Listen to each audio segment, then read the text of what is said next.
Bahkan saya sendiri cenderung mengatakan iman itu tidak diterima. Karena manusia dibekali akal, inginnya Allah itu dengan akal itu dia punya kepermanenan iman, apa? Punya kepermanenan apa? Iman, dan dengan itu dia imannya mujma'aleh, mesti diterima oleh Allah Subhanahu wa taala karena binna dari soheh dengan logika yang benar. Dan logika yang benar itu gampang sekali. Beberapa ulama tentu tahu sekali, bukan sekedar tahu sekali karena itu diajarkan Allah dan Rasul. Misalnya begini, kata Allah, saya kalau baca ayat-ayat ini itu sering nangis karena Allah yang Tuhan itu sebenarnya tidak butuh kita. Seorang lagi, Allah yang Tuhan itu tidak butuh kita, juga tidak butuh iman kita. Tapi Allah ingin hambanya itu berakal ya, karena agama itu liqaumi yaqilun, sehingga berpikirnya benar.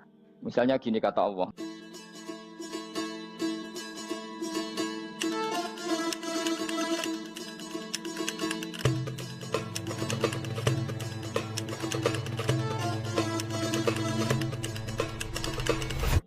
Misalnya gini kata Allah, enggak apa-apa, kamu menuhankan selain saya itu enggak apa-apa kata Allah. Enggak apa-apa Yesus kamu katakan Tuhan, enggak apa-apa, kamu katakan batu Tuhan, enggak apa-apa.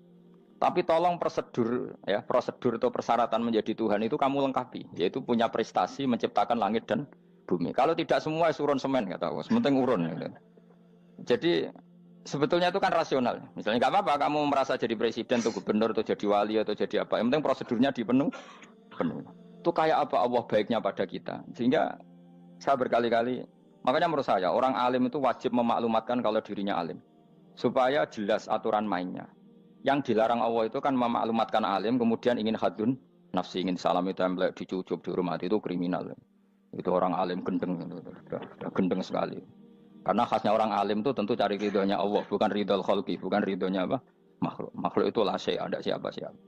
Dan kita harus baku seperti itu. Kenapa kalau orang alim nggak memaklumatkan kealimannya itu dikatakan salah? Karena fungsi orang alim adalah membawa bayinat, membawa ayat-ayat Allah, bukan kepentingan apa? Pribadi. Makanya Rasulullah nanti duka ngendikan idza zuharatil fitanu wal bid'u falyudhiril alim ilmahu wa illa fa'alaihi la'natullah wal malaikati wan nasi ajmain. Jika zaman akhir banyak bid'ah, banyak kebodohan, maka orang alim wajib menampakkan kealimannya. Jika tidak, maka dia mal'un, dilaknati langit dan bumi. Karena sebetulnya logika tentang Tuhan itu gampang sekali. Saya ulang lagi ya.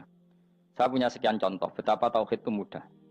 Jadi kalau ada orang bilang ikhlas itu angel, Gus, ya dia sendiri goblok karena nggak tahu logika apa. Ikhlas itu justru gampang.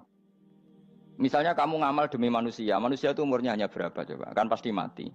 Lalu kalau dia mati tidak berkutik, bagaimana Anda bersandar sama seseorang yang mati dan tidak berkutik? Sama-sama bersandar sama zat sing al-hayyul qayyum, sama zat yang abadi. Kamu latih terus akal kamu. Misalnya saya punya jamaah banyak, mereka itu kan nggak jelas surganya. Kok harap-harap syafaate piye? Soalnya jamaah aku mlebu neraka kabeh. Kan nggak mungkin nyafaati saya. Atau mereka mlebu swarga kabeh, wis do sibuk kelon mbek widadari. Mungkin ya ndak ngurusi saya. Jadi dua kemungkinan itu sama-sama ndak ngurusi saya. Mlebu neraka ya rasanya nyafaati, kan mlebu swarga. Do sibuk napa? Ngeloni widadari karena trauma di bocah elek, melarat macam-macam. Sehingga kiainya saja wis ora takok Gus nang ndi wis ora takok. Wis ribet dhewe no.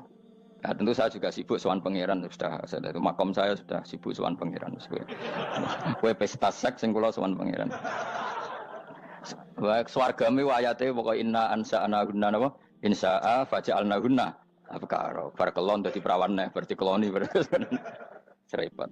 Kula insyaallah melok daftar sing fa amma in kana minal muqarrabin farohu warihan. Jadi surganya muqarrabin itu enggak ada sifatnya. Di situ enggak dibakas bidadari, makan-makan enggak, tapi farohu warihan. Satu surga yang sifatnya rohani. Karena enggak bisa disifati. Tapi saya daftar di situ ya hanya beberapa jam, baru gue gabung kon. Sawangane kok taruh rasane wong ayu juga keberatan. Ya tapi saya tentu punya dua kelas, saya punya kartu premium dan ekonomi. Saya enggak tertarik lah daftar yang premium dok, nanti repot apa. Saya itu sering nangis kalau baca ayat seperti ini. Bagaimana Allah yang Tuhan kemudian tidak butuh apa-apa, tapi Allah saking baiknya itu membuat tatanan logika kita. Saya tidak akan bosan-bosan sampai sowan Allah. Bahkan andaikan saya masuk surga dengan faham ini, saya milih faham ini. Karena faham ini itu menguntungkan agama. Li'ilai kalimatillah. Sementara masuk surga itu hadun nafsi. Banyak ulama mengatakan, kenapa Anda tidak ingin mati? Padahal Anda mati masuk surga. Katanya, saya takut kehilangan momen sujud. Karena sujud adalah hak Allah. Sementara surga itu hakun nafsi. Keinginan saya. Tentu saya mendahulukan hak Allah ala hakin nafsi. Itu makam-makam yang... Dan itu nggak bisa Kamu copy paste. Orang yang pada kelasnya akan merasakan seperti itu. Dan kamu tidak perlu minat, malah paham. Jadi sudah dengar saja, apa? Dengar saja. Begini misalnya, saya berkali-kali bilang, kenapa ulama dulu, saya ini kan di Sarang juga ngajar tauhid, dulu saya ngajar kubrul yakiniyat, di beberapa madrasah, termasuk di Sidogiri saya juga ngajar tauhid. Di sini saya ngajar tafsir, tapi yang saya titikkan juga tauhid. Begini, saya hidup di dunia ini, terutama saya memang ingin menerangkan tauhid, sebagaimana Allah menerangkan. Begini ya, Jubair bin Mut'im, saya tidak bosan-bosan cerita ini, Jubair bin Mut'im itu termasuk dahiyatul Arab, cerdas-cerdasnya orang Arab. Dia ditunjuk sebagai negosiator untuk membebaskan Asra Badrin, tawanan perang Badar yang kalah dan ditawan Rasulullah dan para sahabat. Kemudian harus ditebus dengan uang. Oke, disepakati terus. Singkat cerita Jubair bin Mut'im itu datang ke Madinah. Dulu karena tidak ada hotel, tidak ada penginapan, ya memang nginepnya orang musyrik itu di masjid. Ya sehingga itu lazim saja. Kamu tidak usah jadi liberal kemudian bilang musyrik boleh di masjid, ya tidak perlu seperti itu. Kamu juga tidak perlu goblok mengatakan nggak ada ceritanya orang musyrik nginep di masjid karena ya ada tarehnya seperti itu. Jadi tidak perlu goblok, ya tidak perlu liberal. Paham ya? Kalau kamu bilang, wah nangono wong musyrik oleh nginep di masjid, kamu liberal. Padahal konteksnya karena sejarahnya pernah ada. Milih di goblok apa liberal? Apa milih jelas? Enggak milih aja, ngaco aja. 01 apa 02 apa 00. Milih mana? Goblok, liberal, enggak milih. Nah, ketika Jubair bin Mut'im itu datang, delalah Nabi itu sholat maghrib ngimami. Nabi baca surat Wattur wa kitabim mastur fi rabbim mansur wal baitil ma'mur. Kemudian di pertengahan surat At-Tur itu kan ada ayat yang menurut saya itu sangat bagus. Sehingga di kamar saya, di rumah saya itu tak figur ayat itu. Bahwa kita harus dilatih berpikir. Kata Allah memulai argumentasinya, am khuliqu min ghairi syai'in. Apakah kejadian alam raya ini seisinya tentu diciptakan tanpa sebab. Misalnya begini, alam raya ini kata orang nihilisme atau komunis atau orang-orang paham nihilisme, itu kan dimulai dari ketiadaan. Logika ini kan goblok sekali. Berarti kalau alam ini kadung wujud, kamu kan tahu kan langit bumi sekarang kan wujud. Ya, langit bumi sekarang kan jelas wujud. Berarti logikanya adalah al-adamu yakhluqu makhlukon, sesuatu yang enggak ada menciptakan sesuatu yang itu kan aneh. Di mana-mana al-adam ketiadaan itu tidak mungkin yakhluqu syai'an atau yu'athiru syai'an. Di mana-mana ketiadaan itu tidak mungkin mengefeki sesuatu yang ada. Wong kamu sebut tidak ada itu berarti tidak mungkin bisa berbuat apa-apa karena namanya tidak ada. Sekarang alam raya ini dimulai dari ketiadaan. Terus kamu simpulkan sesuatu yang enggak ada menciptakan yang ada, itu gendeng apa enggak? Oh, gendeng sarap itu. Orang usah dipatahin wong gendeng, sebarno yang mau mati dewi. Jadi makanya Quran menanyakan mereka, am khuliqu min ghairi syai'in. Apa alam yang kadung wujud ini kemudian disebabkan oleh sesuatu yang tidak ada? Lalu kalau sesuatu yang ada pasti diwujudkan oleh yang ada. Nah, karena yang ada ini pencipta harus berstatus super. Nah, super ini oleh ulama disebut wajibil wujud. Maka Allah bersifat super, wujud yang paling prima, yang kausa prima. Karena pencipta tentu kelasnya harus di atas yang diciptakan. Makanya disebut, ulama dulu menyebut Allah itu apa? Wajibil wujud. Karena pencipta tentu lebih dahulu. Maka harus disifati awal atau qadim. Awal atau qadim. Kayak apa Allah mendidik kita? Am khuliqu min ghairi syai'in. Terus Allah bilang gini, ya gak apa-apa, yang menciptakan gak saya, gak apa-apa kata Allah. Tapi amhumul khaliqun, kamu saja yang menciptakan, gak apa-apa. Tapi syaratnya kalian juga harus merasa pernah ikut menciptakan langit bumi. Am khalaqus samawati wal ardh. Jadi, enggak apa-apa kamu merasa Tuhan, enggak apa-apa. Yang penting kamu merasa ikut nembok langit, ikut ngecor apa? Langit. Jadi pokoknya ikut bikin. Terus kata Allah, bala yukinun, kamu tak suruh merasa menciptakan langit bumi, kamu juga enggak merasa iya. Memang ya mereka merasa enggak kan? Akhirnya Jubair bin Mut'im saking enggak kuatnya. Am khalaqus samawati wal ardh bala yukinun amin dahum khuzun. Sama Allah dibombardir seperti itu. Dia datangi Rasulullah, ya Muhammad, logika itu tidak meninggalkan akal saya. Matarok tali akli nasian. Akal saya habis Muhammad. Saya iman saja. Saya tidak cukup punya logika untuk melawan argumentasi ayat yang kamu baca. Saya iman saja. Terus iman. Makanya kalau ada logika nihilisme bahwa sebelum alam ini adalah ketiadaan, lalu pertanyaannya bagaimana mungkin ketiadaan menciptakan yang ada? Di mana-mana ketiadaan itu la yu'atsiru syai'an wa la yakhluqu syai'an. Jenenge wae tiada. Tiada itu ya enggak ada fungsinya, ya enggak ada efeknya, enggak ada prestasinya. Ya pokoknya namanya enggak ada ya enggak ada. Nah, ini penting saya utarakan. Terus di sini Allah mengulang lagi, enggak apa-apa yang lainnya kamu katakan Tuhan jadi mitra saya enggak apa-apa. Tapi tolong kata Allah, aruni madza khalaqu minal ardi, tunjukkan ke kami prestasi dia ikut bikin bumi. Kita tahu misalnya Yesus, Isa lahir di bumi. Bumi sama Yesus dulu mana? Dulu bumi, dia lahirnya di bumi. Lalu dia melata di bumi, jalan-jalan. Kemudian dia mengatakan ini bumi Tuhannya saya. Jadi bumi kok enak, dhisik aku sih. Tua aku sih, bodoh-bodoh pangeran aku dong. Lebih apa? Tua. Jadi Allah itu gampang sekali. Nah sekarang orang iman itu kuat semua. Makanya ndak wali-wali. Imane mbek Allah taklid, njaluke aneh-aneh, njuk bojo ayu, sugih, jabatan. Bela Allah secara hujah aja enggak pernah, sudah minta. Makanya kita hidup di zaman yang saraf masal. Lho kula njaluk pangeran akeh-akeh kuwi, coba kamu bela Tuhan tuh pernah bela apa? Bela Tuhan tuh gampang dengan argumentasi al-hujjah yang supaya agama ini tamkin fil ard, benar-benar mapan dalam logika. Yaitu tadi di mana-mana yang namanya sebab itu amrun wujudiyun, di mana-mana sebab itu sesuatunya harus wujud. Paling tidak kita sudah menolak nihilisme. Apa? Nah, nihilis. Lah wujud karena wujud awal harus berstatus prima. Lah prima itu dalam bahasa ulama disebut wajibil wujud.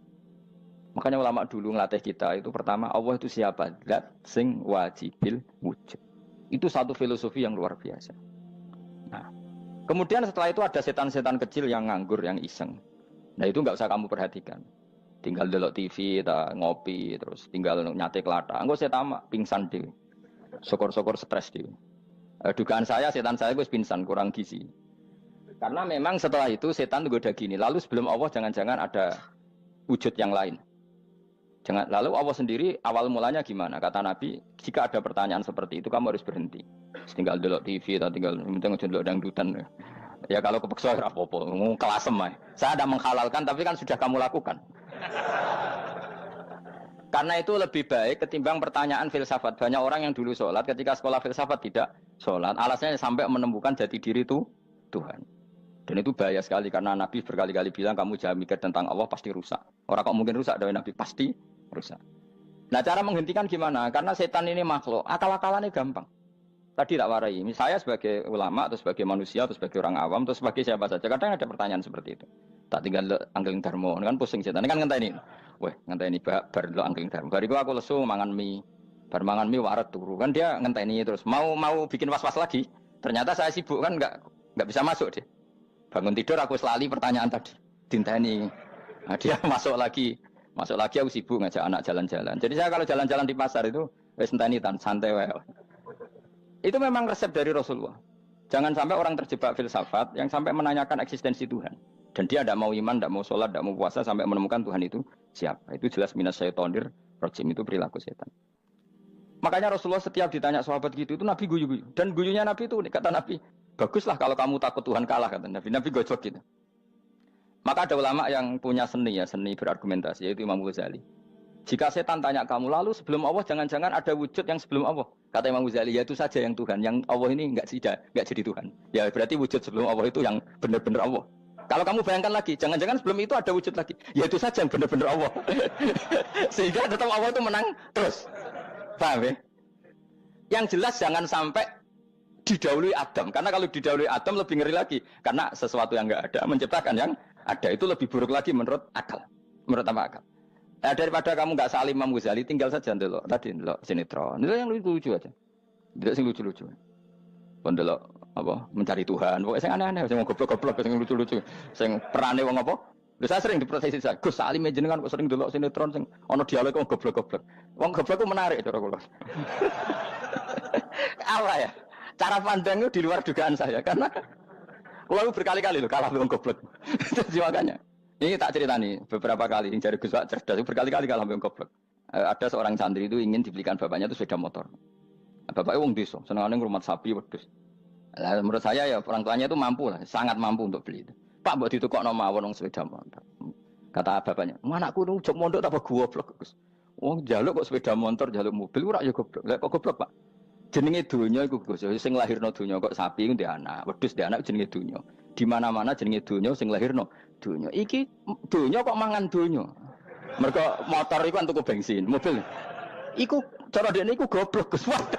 Batin berarti kabeh kiai goblok perkarane tuku donya sing ngentekno donya. Cara dekne donya iku sing lahirno donya. Batin kok pinter iki batin. Untungnya saya ini ulama ya, ahli tafsir ya malu. Saya kalah itu ya malu. Tapi saya sebagai orang objektif fair, itu teori benar apa? Jadi donya itu ya sing lahirno donya. Donya kok mangan donya iku goblok. Untungnya dia dengan saya itu jaraknya 5 kilo 7 kilo karena 7 kilo. Lala dia diterkon sepeda motor, aku tetap mau kalah. Pak, nanti jalan kaki saja. Karena kalau pakai motor ini kegoblokan kata saya. Terus mendingan nih, loh Gus mau kalah tadi.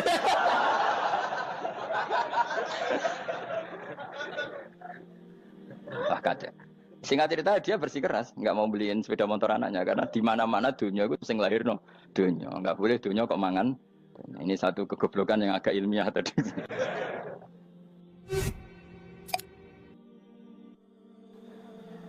Nah, Imam Asy'ari juga ngalami hal yang sama. Imam Asy'ari itu punya, kita kalau ahli sunnah kan dua partai ya. Ya dalam ahli sunnah itu hanya ada dua partai juga. Kalau nggak Asy'ari ya Maturidi. Ya, dan sama-sama alim. Ya kalau terpaut ya paling 5%, 7% ya. Kealimannya Asy'ari dan Maturidi. Imam Asy'ari itu bikin logika yang jelimet seperti saya sekarang ini. Logikanya yang jelimet, tapi permanen.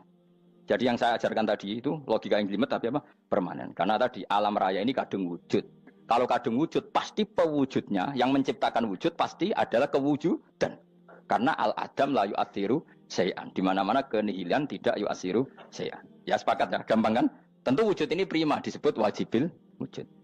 Lalu Imam Asy'ari itu bersikeras. Kalau imanul muqallid itu tidak diterima. Sebanyak keberatan ulama, tapi Nabi nyatanya yaktafi bi imanil Arab al-khalina anin nadur. Nabi nyatanya mencukupkan imannya orang-orang Bedui yang mereka itu kayaknya tidak bisa mikir. Ya, Nabi yaktafi bi imanil Arab itu wong desa al-khalina anin nadur yang mereka itu tidak bisa apa? Berpikir. Ingat cerita Imam Asy'ari survei. Coba ayo kita tanya orang-orang kampung. Ternyata kegoblokan orang kampung itu ya ilmiah, masyhur itu. Imam Asy'ari saja harus belajar dari wong awam, wong goblok-goblok tadi. Kita kok ingin ya Badawi bima araf tarubak. Kowe kok iman be Allah itu bima araf tarubak. Lalu kamu tahu Tuhan kamu atas nama apa? Dengan logika apa? Jawabnya enak. Al-ba'ratu tadullu 'alal ba'ir wa atharul aqdam yadullu 'alal masir. Angger ana tletong ya ana ontane. Angger ana bekas delamaane wong ya ana sing bar liwat. Jadi misalnya ada bekas teracak anjing, berarti anjing habis liwat. Ada bekas apa ular ya berarti ular harus liwat. Ada bekas tercak manusia ya berarti manusia habis liwat. La wa hadzal alam atharun min athari qudratillah. Alam iki bekas mesti ana sing gawe. Jadi Mas Ari pinter juga, mesti logikane gak jelimet tapi memang agar ana tletong ana sapine. Ana teracake wong berarti ana sing bar liwat. Dia ngomong gampang wa atharul aqdam ya dulu alal masir. Nah, terus Imam Asy'ari habis itu ngendikan, ya sudahlah dengan logika apa saja. Meskipun karena zori hadal Arabi sebagaimana cara berpikir Bedui ini, sementing ada natur. Apa ada? Ada natur. Ya natur apa saja. Misalnya orang ahli matematika mungkin bilang angka dimulai dari 1. 0 itu akal-akalane Khawarizm. Mereka ini kebingungan nulis 10. Tapi tetap angka itu dimulai dari 1. Kalau misalnya 1 untuk mecah kesulitan ya harus dimulai 0,1. Tidak bisa 0 tok. Jadi 0 dulu itu untuk mematahkan kalau jumlah itu tidak sampai 1. Tapi faktanya jumlah itu kan pasti 1 karena dimulai dari wajibil wujud. Khawarizm itu ya pintar matematika. Saya juga punya ilmu hisamnya Khawarizm. Itu kan dia karena kebingungan angka pecah. Misalnya 1 tidak sampai 2. Mau tidak mau harus ditulis 1,5 misalnya. Paham ya? Lalu kalau sebelum 1 tetap dia harus 0,5. Lalu hakikat 0,5 itu kan bagian dari wujud apa bagian dari Adam? Tetap bagian dari wujud. Jadi 0,5 itu kan khayal kuliah. Tawari ya. Mungkin saya ada ahli matematika ala wong kampus, tapi saya tahu Kang, ala Islam itu lebih gampang. Misalnya gini. Sesuatu itu kadung kamu putuskan itu satuannya 1. Tentu ketika separuh kamu katakan baru separuh. Tapi sebetulnya ketika satuan itu kamu katakan 10, yang separuh itu sudah 5. Itu kan terserah sing bagi, no? Terserah sing bagi. Ya iya dong, misalnya 1 juta, 5, 5-nya artinya apa coba? 500 ribu kan? Sekarang kalau 100 ribu, 5-nya jadi berapa? 50. Kalau 1,5 jadi. Nah itu kan terserah satuannya apa? Tapi tetap dari 0,5 itu tetap menunjuk sesuatu yang wujud. Yaitu 5-nya sebetulnya apa? 5 yang separuh tadi. Paham sih kalau maksud? Tetap nggak bisa sesuatu dimulai dari apa? 0. Nah, makanya kata Abdul Hamid Khan kalau dalam mendidik tauhid, itu gampang saja tadi. Alam raya ini kadung maujud, kalau kadung maujud pasti disebabkan oleh sesuatu yang wujud. Karena wujud pencipta harus berstatus prima. Lah prima ini atau premium ini kita sifati wajibil wujud. Atau kamu katakan apalah kausa prima atau musabibul asbab. Nah kelirunya kita dalam berislam itu, kritiknya para ulama, kita ini nyebut Allah dulu baru menceritakan status Allah. Kalau zaman Nabi itu dibalik. Status wajibil wujud itu kita terangkan dulu, baru yang oleh Islam itu namanya Allah. Paham ya? Kan beda, misalnya gini logikanya gini, kamu ketemu orang ateis, saya ulang lagi, kamu ketemu orang ateis, terus kamu ditanya, lalu alam ini yang menciptakan siapa? Allah Jalla Jalaluh. Mesti kan tanya, man huwa Allah, Allah itu siapa? Kalau dulu Islam mengajarkan enggak gitu. Surat pertama turun apa coba? Iqra. Iqra itu enggak nyebut kata Allah. Iqra bismi rabbika. Rabbika itu siapa? Alladzi khalaq. Sebutlah nama Tuhan. Yang berhak menyandang Tuhan adalah zat yang pencipta. Itu tidak ada kata Allah. Di surat Mudatsir, surat kedua. Ya ayyuhal mudatsir kum fa'anzir wa rabbaka fakabbir. Bukan Allah fakabbir, wa rabbaka fakabbir. Sehingga cara berpikir gini dibalik. Sebutlah Tuhan kamu. Tuhan itu siapa? Yang berstatus Tuhan adalah zat yang berstatus pencipta. Nah, lalu pencipta ini oleh Islam dinamai Allah. Kalau orang ateis kamu langsung bilang Allah, man huwa Allah. Berarti pertanyaannya Allah itu siapa? Lalu kamu jelaskan Allah adalah pencipta, Allah adalah wajibil wujud. Tentu lebih gampang kamu terangkan. Makanya Al-Qur'an menerangkan amkhuliqu min ghairi syai'in. Manane saya di sini manane ya Allah. Apa? Allah. Apakah mereka diciptakan tanpa pencipta? Tentu setelah Islam tahu itu namanya siapa? Allah. Paham ya? Kalau balen malih. Jadi sebetulnya Quran itu ngajari kita itu ilmu mantik yang luar biasa. Misalnya ya Yuhanna su'budu siapa? Rabbakumul ladzi khalaqakum walladzina min qablikum. Sembahlah Tuhan. Tuhan itu siapa? Pencipta kamu dan pencipta orang-orang sebelum kamu. Lalu Tuhan ini oleh Islam dinamai. Tapi kalau langsung kamu bilang ke orang ateis atau orang Uni Soviet, Allah itu Tuhan. Allah itu siapa? Sebab itu di beberapa ayat dijelaskan dulu status Allah. Sifatnya Allah, keakhasan Allah, keakhasan Tuhan. Yang dikatakan Tuhan adalah zat pencipta. Kalau tidak pencipta berarti tidak Tuhan. Sekarang Yesus pencipta bumi apa enggak? Enggak, karena dia lahir sudah di bumi. Begitu juga Fir'aun. Fir'aun itu kalah telak sama Nabi Musa gara-gara logika ini. Ketika Nabi Musa ditanya Fir'aun, wa ma rabbul alamin? Lalu Tuhan itu siapa? Kata Musa, rabbus samawati wal ardi, yang menuhani langit dan bumi. Jadi Fir'aun, enggak, ma'alim tulakum min ilahin wa irisa, jalan-jalan kemana-mana yang dikatakan Tuhan oleh masyarakat saya kok. Nah, kurang ajar Fir'aun. Terus kata Musa, ya Tuhanku yang di langit. Terus manggil Haman Mesir, ya Haman ibn Ili sorkhalla ali abluhul asbab samawati fa'attoli ila ilahi Musa. Haman, bikinan saya piramida yang tinggi, aku akan lihat Tuhannya Musa. Ada enggak di sana? Padahal misalnya munggah tenan pangeran ra iso didelok kan repot Nabi Musa. Wah payah ya, nggak piramida nginceng pangeran teprak itu kan. Akhirnya Musa pakai logika. Ya sudah gini saja, Rabbukum wa rabbu abaikumul awwalin, yang menuhani nenek moyang kamu yang dulu-dulu. Mau itu langsung fabuhita Fir'aun. Fir'aun tuh kaget sekaget-kagetnya. Dan para penggawa Fir'aun sadar. Wah kalau Fir'aun yang Tuhan, babanya tanpa Tuhan. Kan Tuhannya balita kan gitu kira-kira. Tuhannya balita. Tuhannya barulah. Itu kan jadi logika yang mematikan. Kalau Fir'aun Tuhan berarti babanya dulu yang wujud itu tanpa Tuhan. Karena Tuhannya baru lahir. Ini ada Tuhan kok datang terlambat ini kan. Akhirnya para penggawanya Fir'aun iman. Macam gendeng ya, Fir'aun itu gendeng. Itu pentingnya logika. Rabbukum wa rabbu abaikumul awwalin. Nah sekarang orang tuh nggak belajar logika. Iman bi Allah orang mantep ning ati, cek iso diguncang setan, jalukane wis aneh-aneh. Jaluk swarga, jaluk gak mutu cara. Gak mutu. Makanya banyak wali kalau ditanya, kamu masuk surga sama sholat milih mana? Milih sholat. Kenapa milih sholat? Di surga itu demi khadun nafsi saya, pora-poya saya. Tapi kalau saya sholat itu untuk hakku. Saya sebagai hamba, identitas kesejatian saya adalah menghamba. Soal nanti Allah bikin bonus surga silahkan. Maka sebenarnya masuk surga itu ada urutannya. Sebagai orang alim saya urutannya adalah berkampanye sesering-seringnya, membuat logika supaya orang mudah ke Allah dan Rasul. Makanya di Quran tuh gak ada orang disuruh masuk surga dulu itu ya Tuhan nafsul mutmainnah irji'i ila rabbiki. Kamu kembali ke Tuhan kamu dulu. Bahwa kamu makhluk yang butuh Tuhan. Fadkhuli fi ibadi. Kamu masuklah berstatus hamba dulu. Kesetatusan Anda sebagai hamba ini matangkan dulu. Bahwa saya ini hamba. Dibuktikan dengan suka sujud, suka ngamal, suka sedekah, suka tawadhu. Saya sebagai orang alim sebenarnya gak suka mulang. Karena takut. Nak kue pinter kok nyanyi aku, nak goblok sawangannya metodeku gagal kan dua-duanya ini merugikan saya sebetulnya. Saya ulang lagi ya, nak pinter kayak nyanyi aku, kan ya mungkin juga senajan rodok mokal mungkin, sanggup aja rodok mungkin.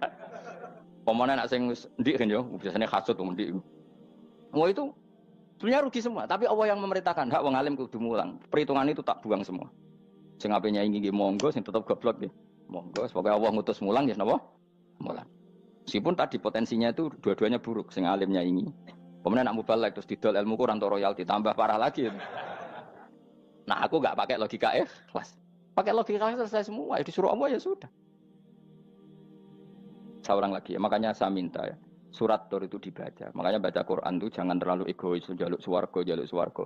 Statusnya dulu itu fadkhuli fi ibadi. Kehambaan Anda posisikan yang mantap. Lagi wadkhuli jannati. Sekarang enggak dibalik orang ini masuk surga dulu. Kayak surga di kapling. Terawih arang-arang gue jaluk Lailatul Qadar.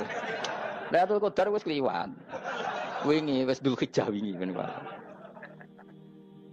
Sebagian ulama berpendapat Lailatul Qadar itu fikul sanatin. Apa fikuli? Karena Lailatul Qadar berdasar nuzul Quran dan nuzul Quran itu bisa saja hari Arafah, bisa hari apa. Ada ulama yang mengatakan Ramadan, tapi bisa tanggal 1. Nah, kamu kan pemalas, ikut yang partai 21, 23. Karena kan wis akhir-akhir kan wis enteng. Sebenarnya Anda milih 21 berdasar ilmu apa berdasar enak anak terbatas waktunya kan? Kan lebih sempit, apa? Lebih apa? Sempit. Ya saya ulang lagi ya. Jadi Allah kalau mengajarkan hujah itu gampang sekali ya. Tadi amkhuliku min ghairi syai'in. Enggak apa-apa saya ada Tuhan kata Allah. Tapi kamu harus punya logika. Alam raya ini diciptakan tanpa pencipta. Mau enggak kamu punya logika seperti itu? Bahwa alam ini yang wujud diciptakan oleh sesuatu yang tidak wujud. Mau enggak kamu punya logika itu? Enggak mau kan? Namanya wujud tentu diciptakan super wujud. Dan super wujud itu wajibil wujud. Dan itu Tuhan kita yang oleh Islam dinamai Allah. Bang, makanya nyebut Allah itu di surat-surat awal Quran tidak ada. Coba, awal surat Quran itu surat apa coba? Iqra kan? Iqra itu ada enggak kata Allah? Enggak ada. Iqra bismi rabbika. Rabbika itu siapa? Allazi khalaq. Surat Mudatsir sama. Ya ayyuhal mudatsir qum fa'anzir wa rabbaka fakabbir. Ya sudah seperti itu. Ya ayyuhan nasu ubudu rabbakum. Rabbakum itu siapa? Allazi khalaqakum. Nah, kita ini keliru metode. Pemene wong tukang wiridan Allah. Tapi ora roh Allah ku sing sapa? Ya dia Allah. Dia nyifati Allah mau sing ngekei swarga, sing ngekei duit, sing ngekei widadari. Jadi Allah disifati sesuai selera yang menguntungkan dia. Bahwa Allah ini yang ngampuni saya, kemudian saya masuk surga, kemudian ngeloni widadari. Makanya kalau dia jadi wali tak demo, tak laporkan MK. Suluh. Karena ini wali pecundang. Bagaimana mungkin calon wali pikirannya khadun nafsi? Kalau lama agak gitu, mendikan Allah itu zat paling penting di dunia. Maka akan saya maklumatkan di dunia bahwa orang kembali ke Allah. Caranya gimana? Akan saya kenalkan Allah lewat logika. Caranya apa? Kita sifati wajibil wujud. Kita sifati Rabbukum wa Rabbu abaikumul awalin. Dengan sifat-sifat yang semuanya mengarah ke dikjayaan Allah Subhanahu wa Ta'ala. Itu jenenge kowe bener-bener ulama. Itu disebut bal wa ayatum bayyinatun fi suduril ladzina utul ilm. Makanya ulama itu orang yang luar biasa. Sampai disebut innama yakhsyallaha min ibadihil ulama. Ahli ibadah itu rapati wedi pangeran. Masuk wiridan istighfar nangis rapati wedi pangeran, gayane tok nangis. Karena sebenarnya dia nangis wedi ra mlebu swarga. Mlebu swarga gak iso ngloni.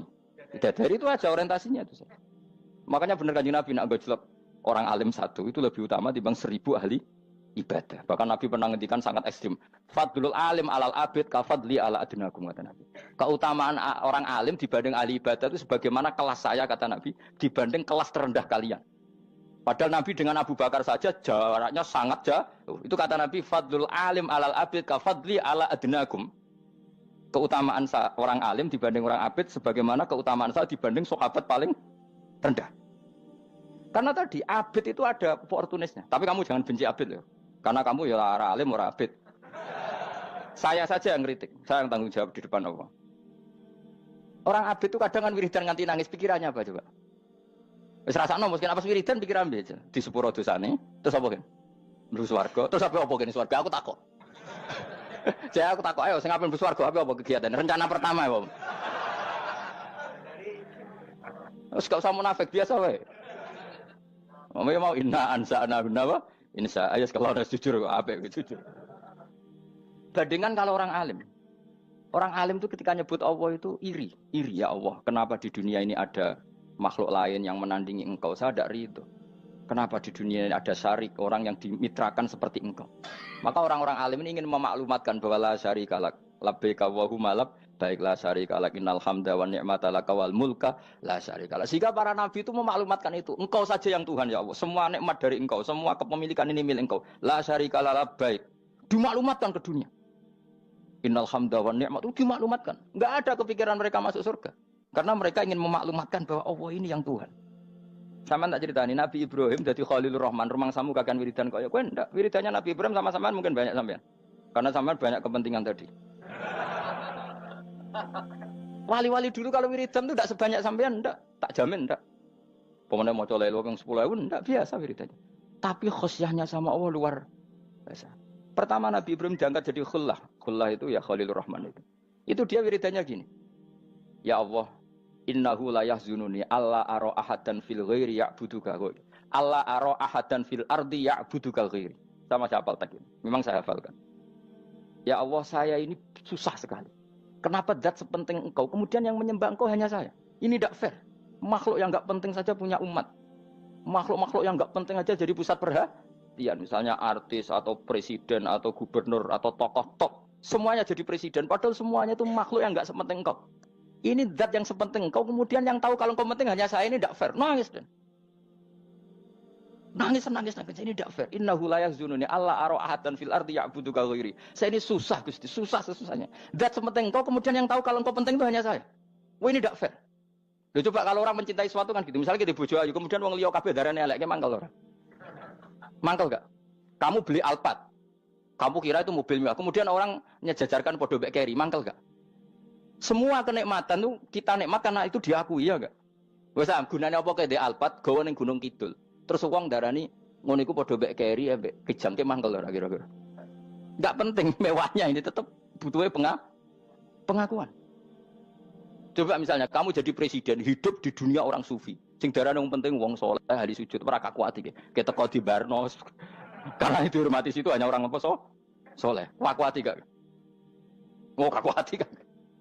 Atau kowe dadi artis top, teko ning daerah Gunung Kidul wong desa-desa, terus diundang lek.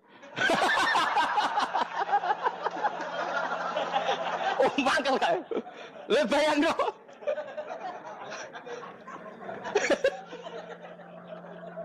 Oh, kamu menteri top, menteri BUMN bareng dolan itu iso diundang lek. Matus walang lek ngono. Oh, mangkel. Karena orang keren itu butuh pengakuan apa? Wes misalnya di bojo ayu terus wong liya kabeh darane eleke mangkel gak? Sebetulnya orang merasa nikmat itu karena pengakuan. Bayangkan andekan orang itu melihat Alphard itu tidak wow. Orang punya Alphard gagah enggak? Oh enggak gagah. Kalau orang lain enggak bilang apa? Oh. Ya mau misalnya digoning desa terus ana wong desa nganggap kamu model tepak terus saya mau badhe numpang wedhus kula angsal Pak. Kagak ati. Habis kan. Makanya branded itu harus dimaklumatkan. Nah itu bayangkan Nabi Ibrahim. Zaman itu ada Raja Namrud yang dipuja-puja, ada orang kaya dipuja-puja. Kemudian engkau yang Tuhan, pemilik langit bumi, enggak ada muja-muja engkau. Ini enggak fair ya Allah. Nangis. Orang kok kowe eling pangeran sak jam, swarga Gusti. Dasar gak bakat wali. Terus saya itu pernah kangen Nabi Ibrahim itu sampai nangis dan itu saya tidak berdoa. Semua yang terkait Nabi Ibrahim itu saya baca, mulai surat Quran, tafsir tentang Ibrahim. Dan sampai saya di Kudiro di Tadbir Allah pernah ziarah ke makamnya Nabi Ibrahim. Itu saya hampir nggak pernah doa. Saya isek. Ya karena tadi, ketika Nabi Ibrahim nangis-nangis gitu, ya Allah ini tidak fair. Engkau zat terpenting di alam raya ini, kemudian nggak ada yang menuhankan engkau, nggak ada yang merhatikan sama ini tidak fair. Susah sekali karena yang tahu engkau Tuhan itu saya tok. Masyhur itu sama Allah. Karena Ibrahim nangis-nangis itu terus sama Allah diterbangkan ke langit. Disebut wagadhalika nuri Ibrahim malakutas sama. Di langit ada jutaan malaikat sujud, jutaan malaikat rukuk, jutaan malaikat baca tasbih. Nabi Ibrahim oke Gusti kalau gini ya benar, ini baru benar kata-kata.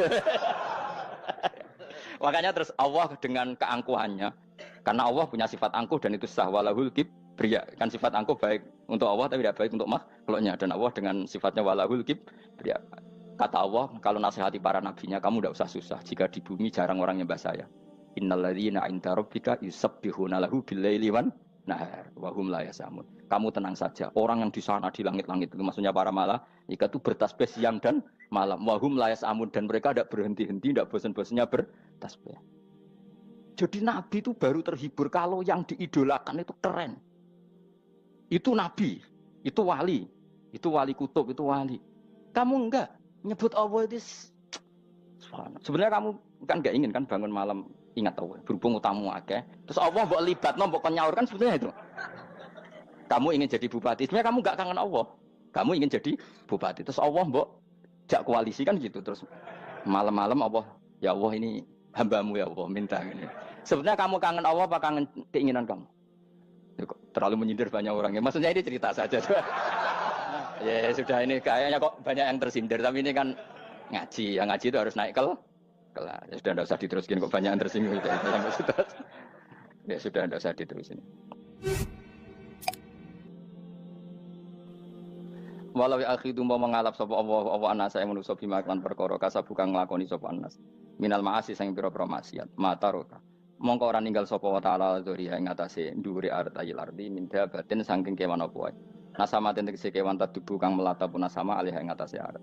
Kalau saja Allah ingin merusak manusia karena dosa-dosanya, pasti tidak disisakan beberapa sesuatu yang jadi kebutuhan manusia, termasuk dabam, misalnya nggak ada hewan, nggak ada tanaman, nggak ada apa saja di bumi, karena Allah ingin mengadab manusia. Tapi nyatanya di balik mereka maksiat, tetap fasilitas kepentingan manusia ada, karena sifat ghafurnya Allah, sifat rahmannya Allah. Walakin akhiru tetapi ini ngakhirna sapa wa hum wong akeh ila ajalin temu kamaring batas musamman kang wis ditentokno. Ayo mil kiamat tegese dina kiamat. Faida aja mengko nalikane teko apa ajalum ajale wong akeh fa inna wa. Mongko satuna wa taala iku kana ana sapa wa bi ibadihi kan kaulan wa basiran dat sing mirsani. Fa jazi mongko males sapa wa ing wong akeh ala amali ing atase wong ngamale wong akeh. Carane ngemales Allah tentu profesional atau prosedural bi isabatil mukminin kelawan ganjar wong mukmin wa iqabil kafirin lan nyiksa wong kafir. Ya jadi Quran itu gunanya ya membuat logika yang benar supaya orang itu menghindari kesalahan. Jadi menakut-nakuti itu kalau nggak harus tentang neraka, takut dari kesalahan, takut dari kebodohan. Kan kita juga takut kan punya pemimpin yang salah, takut punya kasus, takut kepleset. Ketakutan tidak harus dari neraka. Makanya saya berkali-kali bilang, saya sering dulu dinasihati Mbah Mun, enak kena alim, ojo sering maca tafsir, mari goblok dari Mbah Mun. Maksudnya mari goblok itu gini, mufassir itu manusia, kadang dia itu satu ayat umum, dia mendiktekan ke satu kasus, padahal kasusnya lebih umum. Makanya berkali-kali sama nani umpomong ini, contohnya ini, karena nanti itu mengikat. Misalnya gini ya, saya ulang lagi ya, ben gayamu kayak wong alim. Coba andekan kapasitas Anda itu RT, minta jadi presiden, itu ngelama apa doa? Tidak jawab saja. Ngelama. Jatah kamu untuk azab, kok jaluk Lailatul Qadar, ngelama apa Anda? Mestinya jalukmu orang untuk azab itu bagus. Paham ya? Banyak ulama diajak istisqa gak mau. Banyak itu ulama. Ayo istisqa kita karena sudah lama gak hujan. Kata ulama tadi, jatah kita ini kena hujan batu dari langit. Gak hujan batu sudah bagus, gak usah minta. Ulama macam-macam. Lah rai-rai ngene iki pantes entuk Lailatul Qadar apa entuk adab aja. Orang entuk adab wis bagus. Ya dadi dongane ya Allah. Ampun jenengan siksa la tu akhidna. La tu akhidna maknane njuk Lailatul Qadar apa ora disiksa. Ya makam kita itu masih Rabbana la tu akhirna. Iku supaya gak disiksa innasina waktu kalau kita salah. Kowe kan gak kalau. Wah sudah salah. Jadi donga innasina waktu sange apikane pangeran wae ditambahin. Kalau kita salah. Kalau kita kan sudah ada kalau lagi sudah. Sudah jelas salah berkali-kali lagi. Mbok wong diisin.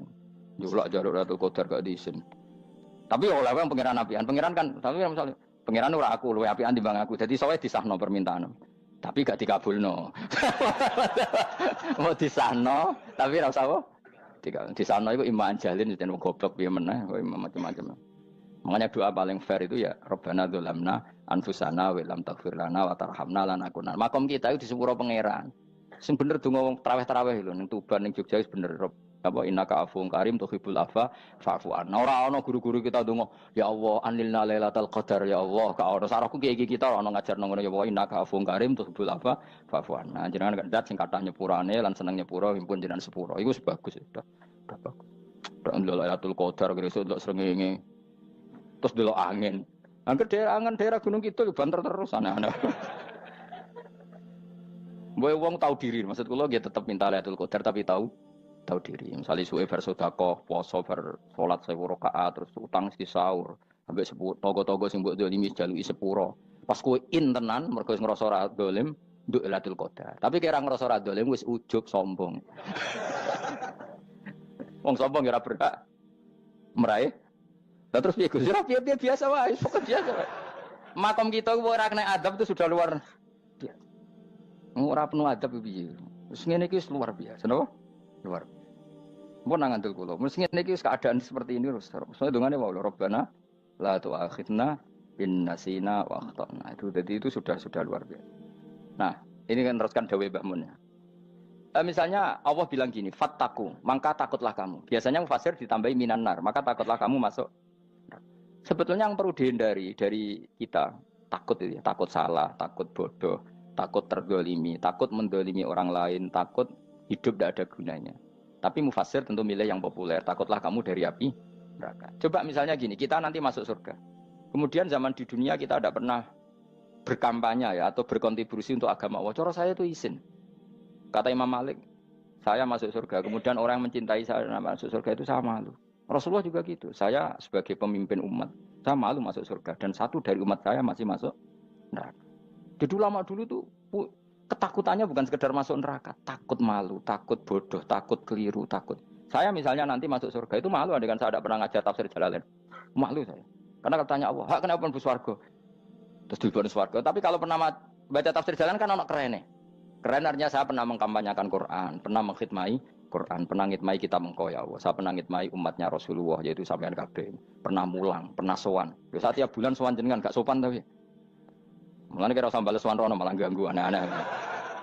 Kadang santri yo pidol, wis diulang cek sowan. Orang tuh kiai kalau sudah di rumah tuh milik keluarga biar fair. Bermulang cek assalamualaikum. Terus kiai ini kagok keluargane ku kapan? Boyo mikir bocah ora karo-karuan. Jadi seneng ya di ilmoni, seneng ya di ilmoni. Saya ulang lagi ya. Nah, kata yang ditafsir itu sering tidak mengikat. Makanya kata Mbah Mun, baca tafsir itu dikurangi. Maksudnya dikurangi itu bukan apa-apa. Maksudnya tadi, kalimat yang ditafsir itu tidak mengikat. Yang mengikat itu yang kalimat di Quran. Nah, kalimat Quran itu umum, kenapa? Misalnya gini, Allah lalu gini, ikdilu, kamu harus berbuat adil. Lalu adil itu misalnya mufasir menafsir, adil itu menyamakan di antara dua orang konflik. Misalnya di MK 01 dan 02 dianggap sama, itu namanya adil. Itu kan dawai mufasir. Atau misalnya gini, Allah bilang gini ke saya, hak kan ada di kiai sing adil. Terus adil ditafsiri orang, adil itu menyamakan sesama murid, haknya sama. Nah, tapi bisa saja adil itu di luar itu semua. Misalnya gini, ternyata adil menurut Allah gini, adil maknanya seimbang, apa? Adil itu maknanya apa? Seimbang.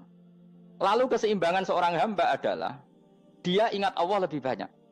Karena ini bandul yang benar-benar nyata. Allah itu nikmatnya nyata.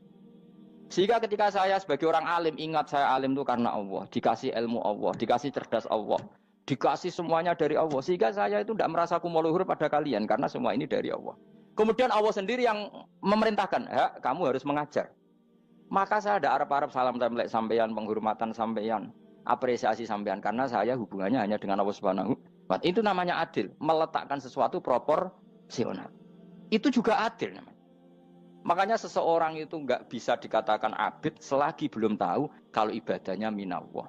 Jadi misalnya ke ibadah tok, ternyata kamu yakin itu ibadah kamu, amal kamu, itu belum abid. Abid hakikat adalah alhamdulillah alladzi hadana li hada wa ma kunna linahtadiya laula an hadana. Ketika kita sujud yakin ya Allah alhamdulillah jenengan menakdir saya sujud. Saya sholat alhamdulillah engkau menakdir saya sholat. Sehingga minallah dulu, pikiran itu semua kebesaran kemendahan ini minallah dulu. Baru setelah minallah kita yakin billah. Setelah billah juga yakin ilallah. Wah. Misalnya gini ilallah itu. Setelah saya ngajar tafsir Jalalain, kepentingan saya satu. Hamba-hambanya Allah menjadi tambah mencintai Allah. Tidak mencintai saya, enggak penting sama mencintai saya. Makanya Imam Syafi'i tiap ngajar bilang begini. Wadittu annal khalqa ta'allamu hadal ilma wala yahmadunani. Saya senang kalau kalian belajar fikih sama saya, tapi kamu tidak usah muji saya. Jadikan fikih ini alat taqarrub kamu kepada Allah. Itu namanya minallah wa ilallah. Itu adil. Tapi adil yang dijelaskan ulama beda-beda tadi. Ada mengatakan adil adalah proporsional antara murid, antara keluarga dan murid. Meskipun kamu senang mulang, jangan merantarkan keluarga, itu tidak adil. Itu kan versi, no? Maksudnya Mbah Mun, kamu jangan terjebak versi-versi dalam tafsir. Paham ya? Karena Allah hanya ngetikan i'dilu wa aqrabu. Paham ya? Tapi kan penjelasan adil ini orang versi. Paham ya? Ada yang nulis adil adalah meskipun mimpin masyarakat ya ingat keluarga. Karena sing tukang wayo kan nafsirin adil, adil adalah karena laki tidak cukup istri satu maka ayo kan yo repot nanti. Tapi kalau kadung istrinya 3 atau 4, adil adalah harinya sama meskipun janda dan perawan. Dari sing lanang gak adil adalah proporsional. Sing wis suwi dikumpuli dikurangi. Yang baru ya mungkin kabeh enggak kalau nuruti. Mungkin enggak. Ya, tapi itu kan versi, nama. Maka kata Mbak Mun itu memang saya itu merasakan, saya sebagai mufasir merasakan memang Saya kan sering baca Jalalain beda dengan tafsir Munir, nanti beda dengan tafsir Qurtubi. Saya beri contoh misalnya. Dan kamu pasti salah jawab ini. Kalau kamu benar berarti ya alim tenan. Wa idza darabtum fil ardi falaysa 'alaikum junahun an taqsuru minas shalah. Orang kalau pergi itu boleh enggak ngosor salat? Enggak, jawab saja. Boleh kan? Ngosor salat itu apa? Misalnya salat asar 4 jadi berapa? 2. Kalau isya jadi 2. Kalau subuh? Enggak, sudah maju lah. Maghrib? Enggak, kan yang bisa dikosor hanya berapa? Yang rubaiyah, yang apa? Berarti kamu yakin? Antak suruh minas sholat artinya 4 jadi 2, yakin? Enggak, jawab saja. Yakin. Nah itu termasuk orang pinter. Ya. Berarti ilmu lagi sak trip. Ya? Sebetulnya kata Imam Qurtubi enggak. Ayat itu kan hanya bilang gini, kalau kamu bepergian, maka kamu boleh menyendak sholat. Qasru itu memotong. Dari aturan yang dulu 4 menjadi 2. Sebetulnya tidak hanya itu, tok. Aturan tidak boleh membawa najis menjadi boleh. Aturan harus tumak ninah menjadi tidak harus tumak ninah. Misalnya kamu sholat dalam keadaan perang, wajib tumak ninah apa boleh sambil lari-lari? Boleh sambil lari-lari. Boleh gak ketika perang kamu sholat sambil menghadap tidak ke kiblat?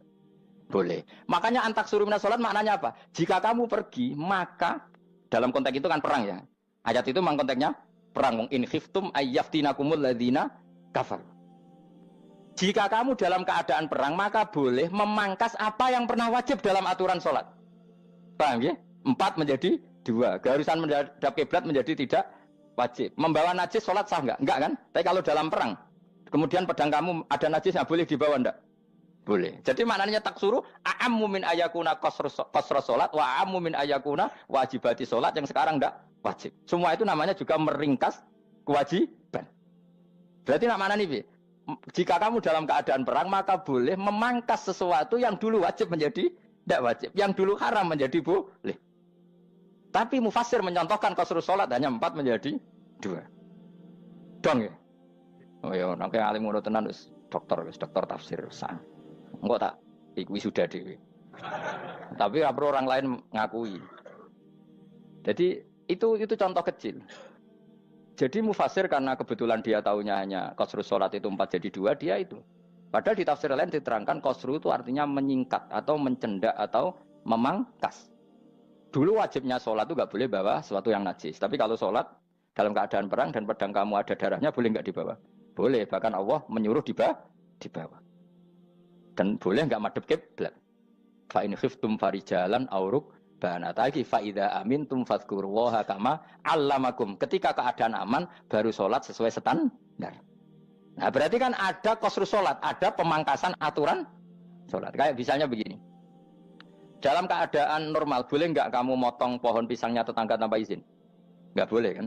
Tapi misalnya ada banjir bandang, kemudian kamu bisa selamat kalau motong itu. Wajib izin apa malah haram izin? Haram izin, harus kamu langsung potong. Karena kalau tanpa begitu kamu dan yang punya wajib meridhoi. Kalau nggak meridhoi disalahkan syarak malah. Paham ya? Jadi ini penyolongan yang wajib. Tapi tak sebab potong kayak ngelangi kan. Terus gedangnya mbok pangan, itu berlebihan. Karena Allah memaklumi hanya untuk ngelangi. Jebule wis menisan lah itu di luar izin syariat apa? Di luar izin syariat. Itu melampaui batas itu. Syaratnya boleh itu ghairu baghiw wala famani turra itu darurat syaratnya ghairu baghiw wala dan tidak boleh melebihi batas. Ora ape ngetok gedange jupuk sik sing mateng dipangan terus diketok. Ora oleh. Paham jelas ya? Makanya kalau ngaji tafsir ya saya kan berkali-kali ada makna di tafsir Imam Suyuti saya tambahi umpamanya ini. Maksudnya umpama itu supaya contoh itu tidak mengikat. Jadi yang disebut beliau itu satu dari sekian potensi ribuan contoh. Ya kayak tadi misalnya antak suruh minas sholah. Itu umumnya ulama membayangkan qasru sholat yang 4 jadi 2. Padahal enggak, maknanya meringkas aturan dari wajib menjadi tidak wajib. Bahkan sebagian aturan itu dikatakan haram, tidak haram. Itu tadi misalnya bawa najis atau teman kamu mau dibaca orang kafir terus kamu bilang, hei hati-hati, itu tidak batal kalau dalam sholat siddatil khauf. Paham ya? Jelas? Semaju lah. Malam terus likur oleh Lailatul. Soale wis gumen mbek wong-wong itu. Bingung ora ilmune wong-wong. Ma ungzira abahum lam yungzaru tegese ora den kei wedi sapa ngangge fi zamanil fatrah ing dalam zaman fatrah. Ya sama seperti ini. Orang tidak mendapat ingzar itu fi zamanil fatrah, zaman enggak ada rasul. Tentu tidak hanya itu tok.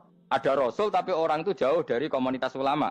Itu juga termasuk orang yang tidak mengalami Ingdar. Jadi tidak mengalami ingdar bisa di zaman fatrah atau sudah ada rasul tapi dia jauh dari ulama atau jauh dari komunitas Islam. Itu juga komunitas yang tidak mengalami ingdar. Fahum mengkote wong akeh kaum iku khafidun lali kabehane imane sing iman parustilan bener. Ya, contoh paling gampang itu nak dawuh yai mesti bener itu loh. Kalau kamu ngaji tafsir Jalalain ya Yuhannasu budu rabbakum. An-nasu biasanya ditafsirkan kufaru Mekah, napa? Padahal di situ nas semua manusia apa kafir Mekah? Semua manusia. Cuma konteks dulu karena Nabi orang Mekah dan zaman itu yang diberi peringatan orang Mekah, Imam Suyuti bilang kufaru Mekah. Lah seperti itu kufaru Mekah mengikat apa enggak? Enggak kan? Enggak, karena yang dituruni Quran yo kafatal linnas. Tapi ya Yuhannasu di Jalalain sering ditulis apa? Kufaru Mekah. Nah, seperti itu tidak mengikat. Itu contoh saja, Pak. Contoh saja dalam konteks zaman itu. Paham ya? Jadi banyak, makanya tafsir itu sebenarnya enggak ngikat. Ya tapi yang ngomong gitu harus orang alim. Kalau kamu yang ngomong malah kacau. Kemudian ngomong sombong. Maksudnya kan manusia, saya juga manusia. Ngapain saya harus ikut? Ya sarap itu. Iku ora wis sombong saraf, no? Wis sombong saraf. Lakot hakko teman-teman fahum, lakot hakko teman-teman nyata apa alkaul apa titah. Wajib tegese wajib manane nyata al aksarihim. Ing atase akeh-akeh wangke bil adab. Lakot hakko teman-teman dadi nyata apa alkaul apa titah anane azab. Wajib tegese wajib apa adab al aksarihim bil adab fa mongko te wong akeh la yuminu ora iman sapa akeh. Il aksaru tegese utek akeh wong ora iman. Zaman iku Mas. Ya, maksudnya zaman iku. Tapi jengben mboten ngerti. Tapi yang mungkin ba'da Isa itu semua orang iman, tapi ya banyak yang setelah iman itu tidak bermanfaat lagi karena wis napa matahari terbit dari napa barat khina la yanfa'u nafsan imanuha lam takun amanat min qabl inna saat temen ingsun ujalna ga ingsun fi anaqihim ing dalem gulu-gulune wong akeh tak gawe aghlalan ing blengku bi ayu doma gambar bi antu doma gambar sento de kumpulno ilaha maring anak apa alai di tangan di anal gol la karon saat meneh wil iku yajma'u iso ngumpulno wil al yada ing tangan kal unuk maring geger maring napa gulu-guri lho jenenge unuk wong Arab nak darani kene ku unuk nak darani kene ku nakher. Ya cari wong Arab, ya kene iki unuk, kene iki nakher. Lah gulu niku ngeten, tangan ditakok teng napa? Napa? Gulu. Napa jenenge jenenge? Cidok niku cidokne. Sing guri-guri. Faya mengkote tangan ila aidi kumasmatun ting kupono ila atkoni maring dagu. Niki lho jenenge dagu. Jam udzakonin waya mustamaul lahyan. Kumpule dua dagu atau dua wang nek cumanan. Bahu mengkote wong akeh mukmahuna iku dadi bunder sapa wong akeh. Manane rafiuna ngangkat wong akeh usaha ing sirahe wong akeh. Lastatiuna ora iso mampu sapa ngake khawdaha ing ngendekno ruus. Menawa dhewe maksudi wae ta iki mutamsilun mu bayangan, mu tamsil gambaran. Mulane kula gumun mbek ulama riyen. Tak contohno ya, nek ulama dhisik ku top. Wong dhisik nak darani bun neraka digludungno. Wong kafir sok ben digludungno ning neraka. Iku ya pancen ngalim tenan wong dhisik. Mergo gambarane ngene, ora usah praktekno sok ben, praktekno saiki wae. Nak praktekno sok ben kaya sok ben mlebu neraka. Dadi ngeten wong nak lungguh ngene, wong Arab nak darani iki ason-ason. Terus ngeten. Ngeten. Niki kan niki jenenge apa? Dengkul. Dengkul itu kena dagu, terus tangan kena cidok. Tadi ngeten. Jadi wong wis dalam keadaan bunder. Paham ya? Lah malane malaikat karek nyaduk terus gludung-gludung ngono. Paham ya? Jadi mergo yo napa? Dengkul nempel dagu, paham ya? Tangan nempel cidok, terus ditaleni. Paham ya? Terus ya karek gludung dong, malane wong kurang adane bunder apa iku? Oke bayangno saiki sampean ra usah, gak usah mlebu maksudnya, paham ya? Mulane ape mlayu ora iso, wis posisi ngono, paham ya? Sampeyan ra usah delok, maksudnya praktekno saiki. Orang delok lho. Lah dawuh Imam Suyuti wal muradu te kang den kersakno iku annahum sak temne wong akeh la anu nek ora tunduk sapa wong akeh imani maring iman. Wala faduna nek ora tunduk sapa wong akeh ora ndilukno ru'usau ing sira wong akeh lahu krana iman. Iki tapi dawuh Imam Suyuti. Tentu tidak semua ulama sependapat. Jadi cara Imam Suyuti semua yang dikatakan Quran ini mau tamsil. Artinya mereka tidak tunduk, maknanya tidak menerima iman. Tapi itu cara Imam Suyuti. Ulama lain yang mengatakan tidak. Memang orang kafir ketika masuk neraka dalam keadaan seperti itu dan digeludung. Ya tidak apa-apa sama-sama benar. Ya sama-sama benar karena ya Quran itu milik bareng, milik bersama. Jadi kan banyak kalimat kayak tadi mengkosor sholat, meringkas sholat. 4 jadi 2 yang meringkas, paham ya? Dari aturan ketat menjadi agak longgar juga meringkas. Jadi semuanya namanya memotong apa? Memotong dari 4 menjadi 2 yang memotong, paham ya? Dari aturan wajib menjadi tidak wajib juga memotong. Nah, itu kan sama-sama benar. Lihat nanti konteksnya. Wajah analan gawe sapa ingsun mimpeni aidim sanging ngarepe wong akeh sadan ing tutup. Wamin khalfim sanging gurine wong akeh sadan ing tutup. Fathisin sadan wa dhamiha lan dhami sin sudan fil maudhi'in ing panggonan loro. Faksena mongko ngekeki gelap ingsun ing wong akeh fa mongko te wong akeh lagi sirun rane ngali sapa wong akeh. Tamsilun iki contone edon disat diturukil iman maring ketutupe dalan iman alih ngatasi kufar. Nah cara maksudnya kabeh iki mau tamsil. Dadi ngene. Dari depan kami kasih tutup, dari belakang kami kasih tutup, kemudian mereka saya kasih kegelapan. Maka mereka tidak tahu. Mananya apa? Dari arah depan yang mereka enggak ngerti pentingnya iman, dari arah belakang yang mereka enggak ngerti pentingnya iman, maka mereka buta, artinya tidak iman. Itu dari Imam Suyuti. Tamsilun edoni hanya perumpamaan lisat diturukil iman, yaitu tertutupnya jalan-jalan iman. Tapi ulama lain mengatakan ya enggak. Memang pernah ada peristiwa di mana orang kafir ngepung Rasulullah dan mereka dari depan matanya dihalangi, dari belakang dihalangi, sehingga ketika Rasulullah keluar mereka tidak melihat. Itu ya nyata ya. Jadi makanya ngaji ya. Jadi ben keren. Oh ini ada sekian tafsir. Terus gue ngomong kan kayak wong alim keren. Nah tak kata siapa? Ono rekamane. Tapi yang orang ngaji dhewe. Nah tak kata siapa? Ada rekamannya. Lah aku takut ada kata siapa Gus? Tak dudono kitabe. Lah aku dudono rekaman. Iku apik zaman akhir kan wis maju. Soale sing rido kan. Enak kok Kang jadi orang alim enak. Nanti itu jadi orang alim ya rugi. Tadi nanti kan gitu. Syabdul Qadir masuk surga. Entah ini gelombang kedua dan para penggemarnya. Jadi akhirnya sing alim tenan yang mlebu swarga, sing kedua dan para penggemarnya. Iku ora usah alim Kang, cukup penggemar. Dia tahu sebenarnya rugi kan. Gus Pak masuk swarga kedua dan para penggemar. Waduh. Terus jebule padha ae. Itu saking rahmane Allah. Kenapa? Kan masyhur itu hadis itu. Rasulullah itu ada sahabat nangis, enggak bisa tidur nangis. Berhari-hari enggak bisa tidur nangis. Hanya karena ingin punya satu pertanyaan. Lama-lama ketemu Nabi, ya Rasulullah saya sudah berhari-hari enggak bisa tidur, ingin menanyakan ini tapi tidak berani. Coba kamu tanya saja. Ya Rasulullah, saya ini kalau mati, engkau kan suatu saat dipanggil Allah. Saya tidak ketemu engkau. Makanya mumpung sekarang saya tak melihat wajah engkau sekuat-kuatnya, sepuas-puasnya. Kata Nabi ya. Terus, kenapa? Ya kalau engkau di surga, saya di neraka kan enggak ketemu lagi. Atau kalaupun engkau di surga kan kelasnya beda, kan enggak ketemu lagi. Jadi kemungkinan dua-duanya itu enggak ketemu. Kata. Karena tadi bisa saja, ya artinya Nabi karuan di surga, saya di neraka enggak ketemu. Atau engkau di surga, saya di surga pun beda kelas, ya enggak ketemu. Terus kata Nabi, enggak begitu aturan mainnya. Almar'u ma'aman ahabba. Orang itu sesuai yang dia orang bersama orang yang dicintai. Jadi ya saya harus ikhlas kalau kamu saingi nanti. Ya takdir no. Wasawana ni padha uga ali ngatasi wong akeh angger tau te ngekek peringatan sira gumeng wong akeh tahqiqil hamzatain angger ta.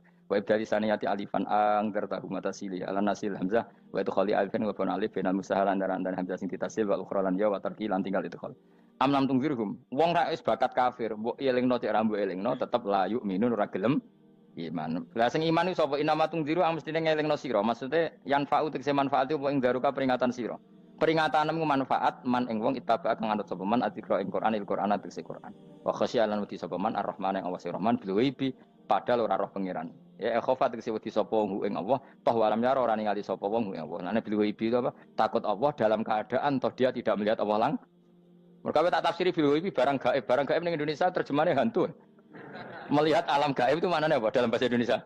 Hantu. Maknanya bil ghaibi rata terjemah apa? Ya namanya ini wa khosyalan di sapa wong ar-rahman ing wasirman bil ghaibi padahal dene ora roh langsung. Ya ora usah diterjemah ya. Terjemah dadi apa? Barang gaib malah repot. Wa basiruhu mongko ngeke berita gembira sira ing man bimaghfiratin kelawan pengemuranan wa ajrin dan ganjaran karimin kang terhormat. Orang yang seperti itu yang ngikuti Quran dan takut Allah itu layak mendapat maghfirah wa ajrin karim wa ta'ala jur karim wal jannatu swarga. Inna satamna ingsun wa nahnu ya ingsun iku nuhyi uripna ingsun almauta ing wong sing mati libak sikra nafas. Wa naktubulan nulis ingsun fil lauhil mahfuz ma ing apa wae kodamu kang nglakoni sapa ngake fi hayatihim. Di lauh mahfuz apa yang pernah kamu lakukan ditulis min khairin kaapian wasari dan kaelean li yujazau supaya diwales sapa ngake alih ing atase iki. Wa atharahum lan yo tak tulis bekas-bekas kelakuanem. Matek saya perkara ustun kang digawe sunah apa bima badam sak usum ngake. Jadi perilaku kamu ditulis setelah kamu mati ya masih ditulis yaitu bekas-bekas sunnah kamu yang pernah kamu lakukan. Jadi misalnya kok penemu judi, selama ada orang judi ya kamu dapat, paham ya? Paham ya? Loro gak? Makanya ulama ngendikan dulu tubalil amwat, tubaliman mata wa matat ma'ahu dunubuh. Bejo wong mati, kemudian dosa-dosanya melok mati pisan. Maknanya dia mati dalam keadaan tidak pernah melahirkan sunnah keburukan, paham ya? Tapi bejo wong sing mati, kemudian dia meninggalkan sunnah kebaikan yang diikuti terus. Kok sampean ini lho bener. Gak paham jalan lah, nggo jalan ngatur ngaji. Sehingga sampean anak gak paham lah ya gowo. Lho kok gowo jalan cung dhisik bapak ra paham lah ya gowo. Itu sudah bagus. Apa? Bagus. Berarti pokoknya anut anak ya anut. Wah, pokoknya keren, pokoknya keren sampean keren. Jadi nanti sampean anak tuku jalanan takoki, Pak, kok tuku jalan dhisik bapakku ning lemari iki ono jalanan. Lah tapi dhisik bapak paham yo ora ya paham bodoh. Wes stop, stop. Jelas ya gitu, anak tubuh mangkot damu wa atharoh. Makanya sisa-sisa amal kita, bekas-bekas amal kita semuanya adalah ditulis sampai Allah Subhanahu wa taala. Mulane kula kepengin jenengan nate syukuran, pisan-pisan nate syukuran. Pertama anak kita bisa sholat. Guling-gilingan banyak orang syukuran perkara ulang tahun. Kenapa pertama anak kita bisa sholat, kita tidak pernah apa? Syukuran. Padahal sholat itu yang menjadi identitas anak kita, kehambaannya ila yaumil qiyamah. Mbok ya orang itu gitu. Sehingga nanti anak kita tuh senang sekali. Itu saya itu kalau agak marah, itu anak saya yang paling kecil, baru umur 6 tahun. Itu tahu-tahu bilang, "Pak, saya sudah sholat." Karena dia tahu, saya itu paling terhibur kalau ada berita sudah sholat. Jadi itu penting, supaya orang itu tahu orientasinya bapak itu sholat. Jadi jangan sampai terus anak kita kalau ulang tahun syukuran, tapi pas sholat kita dingin-dingin saja. Lama-lama anak kita berperasaan sholat itu tidak penting. Buktinya apresiasi bapak biasa saja. Itu contoh kecil. Sehingga nanti tertanam, anak kamu tertanam, nanti cucu kamu tertanam. Jadi itu namanya asar apa? Asar. Jadi harus seperti itu. Jadi ya itu namanya asar. Makanya Nabi Ibrahim nggak berani minta uang sama Allah, minta rezeki nggak berani. Tapi kalau dia menyebut sholat dulu baru berani. Rabbana liyuqimus sholah faj'al afidatam minan nas tahwi ilaihim warzuqhum, kata Ibrahim, supaya mereka kuat sholat ya Allah. Nggak apa-apa kamu kasih makan, supaya kuat sholat. Karena kalau Nabi Ibrahim hanya berdoa, ya Allah kasih mereka makan. Nah, gue zino, gue demenan, gue judi. Nabi Ibrahim melok dosa. Makanya dimulai Rabbana liyuqimus sholat, supaya mereka kuat sholat ya Allah. Nggak apa-apa mereka kasih makan. Tadi supaya ini sholat jadi pokok. Kenapa kita makan? Supaya kuat sholat. Andai kan Ibrahim hanya berdoa supaya kasih makan mereka. Kemudian kekuatan itu dipakai maksiat. Ibrahim kan ikut dosa. Itu sirinya kenapa doanya Robbana liyuqimus sholat ya. Jadi kata liyuqimus sholat didahulukan apa? Supaya mereka kuat sholat. Maka kasihlah makan, kasihlah rezeki. Jadi supaya sholat jadi pusat